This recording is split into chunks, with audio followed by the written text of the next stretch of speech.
क्या झारखंड में कुर्मी राजनीति के सबसे मजबूत चेहरे जयराम महतो बन गए हैं? क्या बीजेपी अब सिर्फ आजसू और सुदेश महतो के भरोसे नहीं रहना चाहती? और क्या राज्यसभा चुनाव के बाद बाबूलाल मरांडी की ताकत बीजेपी के अंदर ज़्यादा बढ़ गई है?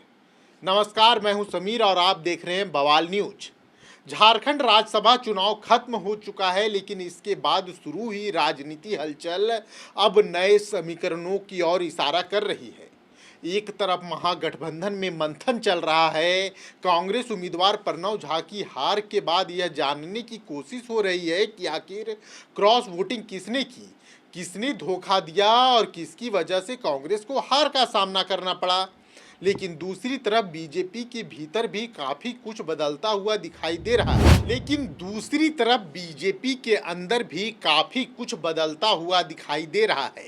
बीजेपी समर्थित निर्दलीय उम्मीदवार परिमल नाथवानी की जीत ने सिर्फ एक सीट नहीं दिलाई, बल्कि पार्टी के अंदर कई नेताओं की राजनीतिक हैसियत भी बढ़ा दी है। सबसे ज्यादा चर्चा जिस नाम की हो रही है वह है बाबूलाल मरांडी। राजनीतिक गलियारों में चर्चा है कि उम्मीदवार चयन के दौरान जब गौरव वल्लभ के नाम पर विचार हो रहा था, तब बाबूलाल मरांडी ने परिमल नाथवानी के पक्ष में मजबूती से अपनी राय रखी थी। कहा जा रहा है कि बाबूलाल मरांडी ने दिल्ली नेतृत्व को संदेश दिया था कि झारखंड की राजनीतिक परिस्थितियों में परिमल नाथवानी ज़्यादा उपयुक्त उम्मीदवार साबित हो सकते हैं। अब जब परिमल नाथवानी जीत कर राज्यसभा पहुंच गए हैं, तो बीजेपी के अंदर यह धारणा मजबूत हुई है कि बाबूलाल मरांडी का राजनीतिक आकलन कई मायनों में सही है। यही वजह है कि चुनाव के बाद दिल्ली में बाबूलाल मरांडी और केंद्रीय नेतृत्व की मुलाकात की भी राजनीतिक खबरें सामने आई थी। यानी साफ है कि राज्यसभा चुनाव के बाद बीजेपी संगठन में बाबूलाल मरांडी का कद और प्रभाव दोनों बढ़ता हुआ नजर आ रहा है। लेकिन इस कहानी का दूसरा और सबसे मजबूत अध्याय है जयराम महतो। आखिर अचानक बीजेपी नेता जयराम महतो का नाम क्यों ले रहे हैं? वो भी बार बार जयराम महतो का नाम क्यों लिया जा रहा है? राज्यसभा चुनाव से पहले बीजेपी के विधायक प्रदीप प्रसाद ने दावा किया था कि उन्हें जयराम महतो का समर्थन मिल गया है।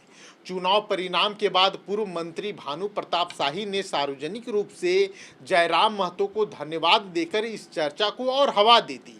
इसके बाद जयराम महतो ने इन दावों को पूरी तरह से खारिज कर दिया और भानु प्रताप शाही को नसीहत भी दे दी। उनकी पार्टी के नेताओं ने भी कहा कि बीजेपी नेताओं के बयान का वास्तविकता से कोई संबंध नहीं है। लेकिन भानु प्रताप शाही ने जब यह कहा कि मेरे सीने में कई राज दफन हैं, समय आने के बाद सामने आएगा, तब राजनीतिक गलियारों में नए सवाल खड़े हो गए। अब सवाल उठता है कि आखिर बीजेपी की मंशा क्या है? क्या यह सिर्फ राजनीतिक दबाव बनाने की रणनीति है, या भारतीय जनता पार्टी जानबूझकर ऐसा माहौल बना रही है कि जयराम महतो उनके करीब दिखे?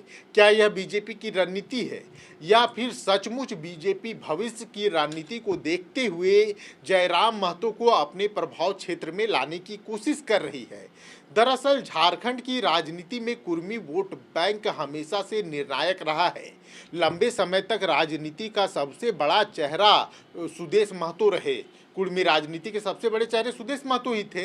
लेकिन पिछले कुछ वर्षों में जयराम महतो ने जिस तरह युवाओं, स्थानीयता, नियोजन नीति और झारखंडी अस्मिता के मुद्दों पर अपनी अलग पहचान बनाई है, उसने राजनीतिक दलों का ध्यान अपनी तरफ तो जरूर खींचा है। बीजेपी भी अच्छी तरह समझती है कि आने वाले चुनाव में पारंपरिक समीकरणों से काम नहीं चलेगा। उन्हें नए सामाजिक आधार और नए चेहरे को तलाशने होंगे, और यही जयराम महतो की रणनीतिक उपयोगिता जो है भारतीय जनता पार्टी के लिए बहुत अधिक बढ़ जाती है। लेकिन दूसरी तरफ जयराम महतो की रणनीति और ट्रैक रिकॉर्ड कुछ और कहानी कहती है। वे लगातार झारखंडी सोच, झारखंडी हित और क्षेत्रीय ताकतों को एकजुट होने की बात कहते हैं। उन्होंने हमारे इंटरव्यू में भी यह बात कही थी। राज्यसभा चुनाव में भी वो बैद्यनाथ राम की वकालत करते दिखाई दिए थे। यानी फिलहाल उन्हें सीधे बीजेपी या किसी खेमे का नेता मान लेना जल्दबाजी होगी। लेकिन यह भी सच है कि अगर बीजेपी नेता लगातार लगातार उनका नाम ले रहे हैं तो इसके पीछे कोई राजनीतिक संदेश जरूर छिपा है। और शायद यह संदेश सिर्फ जयराम महतो के लिए नहीं बल्कि पूरे कुर्मी समाज के लिए है। यही वजह है कि राज्यसभा चुनाव खत्म होने के बाद भी जयराम महतो चर्चा का केंद्र है, क्योंकि यह लड़ाई सिर्फ एक राज्यसभा सीट की नहीं, यह लड़ाई 2029 के राजनीतिक समीकरणों की भी थी और उन समीकरणों को और धार देने की अब कोशिश की जा रही है। और उस समीकरण में एक तरफ बाबूलाल मरांडी का बढ़ता हुआ कद हमें दिखाई दे रहा है तो दूसरी तरफ जयराम महतो का बढ़ता राजनीतिक प्रभाव भी देखने को मिल रहा है। अब देखना होगा कि बीजेपी जयराम महतो को अपनी करीब लाने की कोशिश करती है या फिर जयराम महतो झारखंडी राजनीति में एक स्वतंत्र और निर्णायक शक्ति बनकर उभरते हैं। फिलहाल तो सबसे बड़ा सवाल यही है कि क्या परिमल नाथवानी की जीत सिर्फ राज्यसभा का रास्ता खोला है या फिर झारखंड की राजनीति में नए नए राजनीतिक गठजोड़ की नींव भी रख दी गई है। कमेंट करके आप अपनी राय जरूर बताइएगा। जोहार, जय झारखंड।